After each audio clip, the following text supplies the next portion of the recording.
எந்தவிதமான பாலியல் குற்றங்களையும் கல்வி அமைச்சு ஒருபோதும் சகித்துக் கொள்ளாது என்று அதன் அமைச்சர் ஃபட்லீனா சீடேக் நேற்று எச்சரிக்கை விடுத்தார்.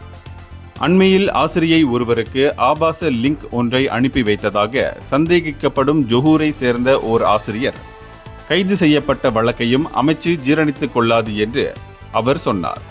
தொட்டால் நீங்கள் செல்ல வேண்டியதுதான் என்ற கோட்பாட்டை கல்வி அமைச்சு எப்போதும் கடைபிடிக்கும் என்றும் அவர் கூறினார். இதுபோன்ற பிரச்சனைகளை தீர்க்க நடப்பில் உள்ள விதிமுறைகளையும் வழிகாட்டிகளையும் கல்வி அமைச்சு பின்பற்றும் என்று அவர் கூறினார்.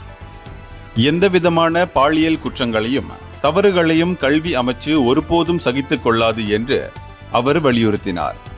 பாயான் லெப்பாஸில் பினாங்கு மாநில பள்ளிக்கூடங்களுக்கு ஸ்மார்ட் போர்ட் சாதனங்களை வழங்கிய நிகழ்ச்சியில் அவர் நிருபர்களிடம் பேசினார்.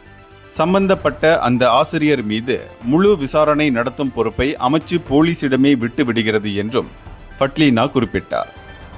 ஜொஹூர் பாருவில் உள்ள இடைநிலை பள்ளியில் ஓர் ஆசிரியைக்கு ஆபாச லிங்க் அனுப்பி வைத்தது தொடர்பில் ஓர் ஆசிரியர் கைது செய்யப்பட்டிருக்கிறார் என்பது குறிப்பிடத்தக்கது.